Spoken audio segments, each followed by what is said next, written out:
Drac est de retour. Ses frères, disciples de Kaliba, ceux-là même qui jadis l'ont banni, sauront-ils apaiser sa soif de vengeance et de pouvoir?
Salut, c'est Marcus, bienvenue dans Level 1. Aujourd'hui, on va tester un jeu qui est français. Oui, monsieur.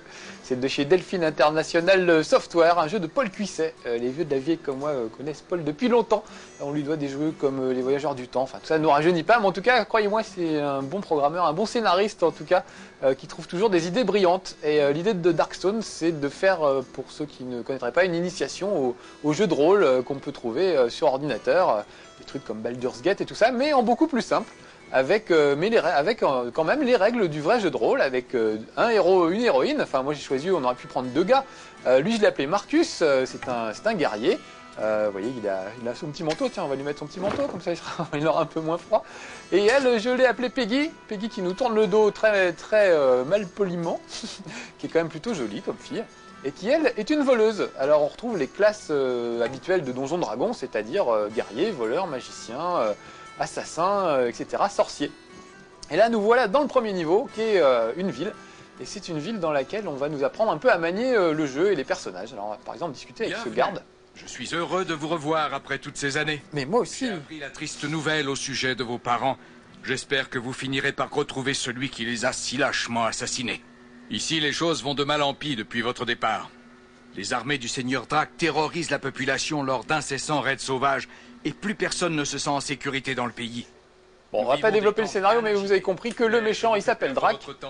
Si vous le voulez, mon bon arien de collègue peut vous faire visiter la ville, que vous trouverez sûrement bien changé depuis votre enfance. Mon bon arien de collègue, ça va lui faire plaisir à celui-là. Si vous avez besoin d'informations. Voilà, on reviendra, merci. Donc on va discuter avec son collègue qui s'appelle Murray. Eh ben très bien, on te suit Murray. Donc Murray, c'est votre guide au début et il va vous présenter un peu tous les personnages du village qui seront utiles dans la suite de l'aventure. Mais il ne faut pas le perdre de vue. Où est-ce qu'il est passé? Petit farceur, ce Murray. Voici la boutique de Gunther, notre forgeron. Vous pouvez ici acheter de nouveaux équipements ou revendre... Il a une façon de parler qui me fait rire. Et en plus, son copain s'appelle Gunther. C'est vraiment très curieux. Allez faire un tour dans le magasin et retrouvez-moi là lorsque vous aurez terminé. Voilà, donc dans le magasin du forgeron, évidemment, on peut acheter des armes, ce genre de trucs, faire réparer des armes. Oh, à la fin, la petite Peggy, on va lui donner à manger. Regardez, elle a une pomme. Bah voilà, il suffit de cliquer dessus. Il suffit de cliquer sur la pomme pour qu'elle la mange. Vous avez vu sa petite barre de points de vie qui est repartie de plus belle. Donc on a de l'argent, on peut acheter des choses.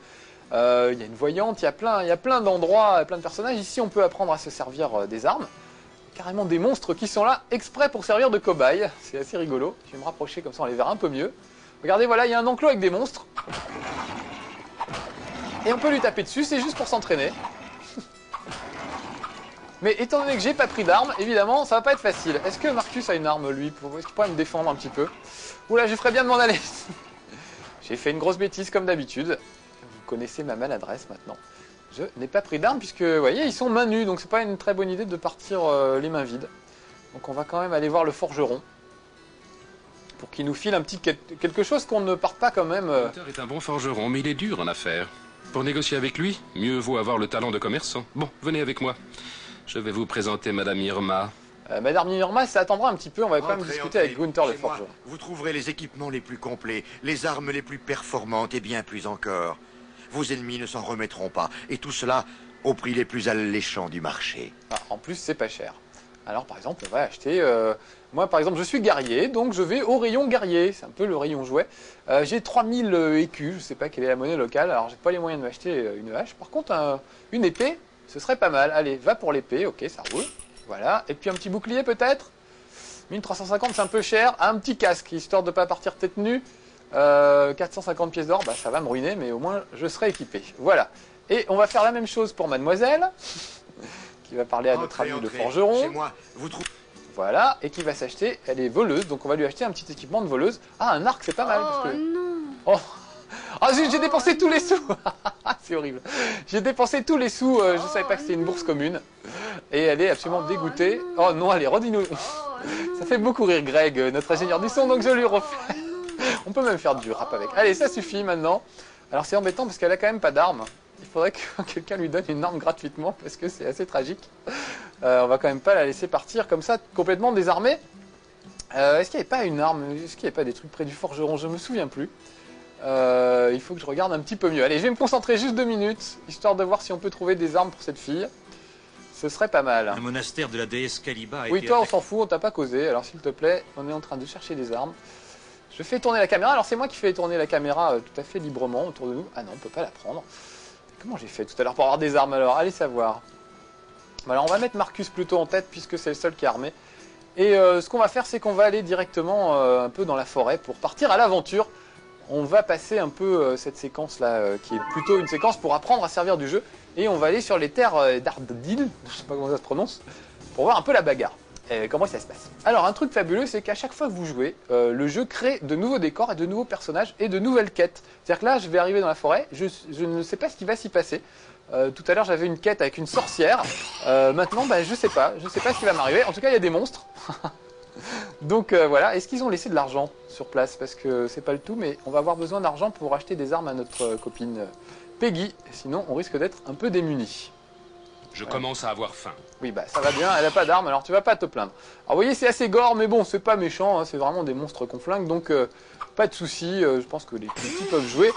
Ça relève un peu du conte de fées, c'est très médiéval, un peu médiéval fantastique. Donc il n'y a pas vraiment... Ah, Peggy a gagné un niveau. Elle n'a pas beaucoup d'argent, mais elle a gagné un niveau. Allez, on va se promener un petit peu par là. Alors il y a une carte au fur et à mesure de vos déplacements qui s'affiche, vous voyez, et qui va se compléter évidemment au fur et à mesure que vous avancez. Là en bas c'est la ville où on était tout à l'heure et là je suis monté. Donc on va aller voir plutôt de ce côté-là ce qui se passe. Je vais prendre un peu de recul, on y verra mieux. Vous avez vu les traces de pas marcher dans le sang du monstre et du coup les traces de pas sont restées. Donc il faut se promener un petit peu pour voir s'il y a des gens qui n'ont pas besoin d'aide. Tout à l'heure moi j'avais des villageois qui étaient bien embêtés parce qu'on avait transformé leur femme en statue de pierre. Tout ça à cause d'une sorcière qui était jalouse. Ah mince, je retourne vers la ville. N'importe quoi. À cause d'une sorcière qui était jalouse et parce que les femmes étaient plus belles qu'elle. Donc ce qu'il fallait, c'était trouver une potion de beauté pour la sorcière pour lui permettre de devenir belle et de libérer les femmes qu'elle avait changées en pierre. Voilà. Là, je ne sais pas ce que ça va être comme scénario, donc on découvre à chaque fois. Donc ça, c'est très très bien parce que pour ceux qui ne connaissent pas le jeu de rôle, c'est une initiation assez simple parce que les scénarios sont jamais très compliqués. Et puis pour ceux qui connaissent, ça veut dire que vous avez un scénario différent à chaque fois. Et même s'il n'est pas très évolué, c'est toujours rigolo d'avancer un peu et de découvrir plein de choses. Là, par exemple, on va rentrer dans ce village. Je suis sûr qu'ils ont des ennuis. Nous n'avons plus rien à manger. Ah voilà, vous voyez. Aidez-nous à retrouver la corne d'abondance, s'il vous plaît. Voilà, là, par exemple, on va être chargé de trouver une corne d'abondance. On va Bien discuter le avec bonjour, monsieur. je suis Monsieur le maire de ce village. Nous subissons une terrible famine depuis que la corne d'abondance nous a été enlevée par un sorcier nommé Zoram. Zoran. Les sorciers s'appellent toujours Zoran. Bien le Je bonjour, sais pas je pourquoi. suis le- Ah, il me répète la Bien même le chose. bonjour. Ah, ça suffit. Tais-toi. Donc voilà, on va essayer de trouver un endroit où on pourrait rentrer dans un donjon pour essayer de régler cette histoire. Tiens, regardez, j'aperçois une échelle derrière. Je sais pas si vous la voyez. Clac. On va rentrer dans un donjon. Voilà, et on va aller friter du monstre. On va explorer le donjon au fur et à mesure. Donc il y a des trucs en extérieur, il y a des trucs en intérieur. Tout ça suit les règles classiques du jeu de rôle avec des personnages qui gagnent de l'expérience, qui vont apprendre à faire des tours de magie, qui vont apprendre à se servir de différentes armes, des haches, des épées, des arbalètes, etc. Donc c'est toujours un plaisir d'avoir un personnage qui progresse, qui devient meilleur à chaque fois. Et c'est un peu le principe, c'est le principe de Darkstone. Oh tiens, regardez, j'ai trouvé des flèches. On a peut-être dû... Bon, normalement, là, ce que je devrais faire, c'est maintenant que j'ai un peu d'argent, c'est retourner un peu à la ville pour équiper notre amie Peggy, parce que là, je crois qu'elle est vraiment les mains vides. À moins que j'ai récupéré d'autres armes, on va voir ça tout de suite. Ah, j'ai un petit bâton, bah, je vais le donner à Peggy, voilà. Comme ça, on n'aura pas besoin de lui acheter une arme. Et un gourdin, je sais pas si ça t'intéresse, un gourdin. Voilà. Maintenant, ça fait toujours rire Greg. Quand je dis le gourdin, ça le fait rire. Voilà. Ah, si. Ah, les vannes ici, c'est pas très élevé, mais bon, ça nous fait toujours rire. Voilà, là, je peux avoir la carte. Et cette fois-ci, vous voyez, c'est beaucoup plus utile. Comme c'est un peu sombre, on peut se déplacer plus facilement. Quand on voit la carte, c'est sûr qu'on se repère tout de suite beaucoup mieux. Alors, il y a des potions, il y a des sorts, on peut avoir des tours de magie. Enfin, il y a vraiment plein de trucs. Et encore une fois, là, le décor de ce niveau, bah, il est complètement différent de ce qu'il était tout à l'heure. Quand j'ai joué tout à l'heure, je suis rentré dans un autre donjon qui ressemblait pas du tout à celui-là. Donc il va falloir que j'explore. Donc à chaque fois, c'est toujours de l'exploration, de la bagarre, des monstres, des trésors. Enfin bref, tout ce qu'on aime dans un donjon dragon classique. Ah non, là ça remonte, il faut pas que je remonte. Je suis pas allé de ce côté-là. On va aller voir... On va bien trouver un endroit un peu plus clair. Ah, des chauves-souris, au secours! Ah mais donc maintenant qu'elle a une arme, Peggy, elle se lâche un peu, hein. Essayer d'aller dans un endroit un peu plus clair. Je m'en prends aux pots. Les pots, c'est quand même les victimes les plus faciles.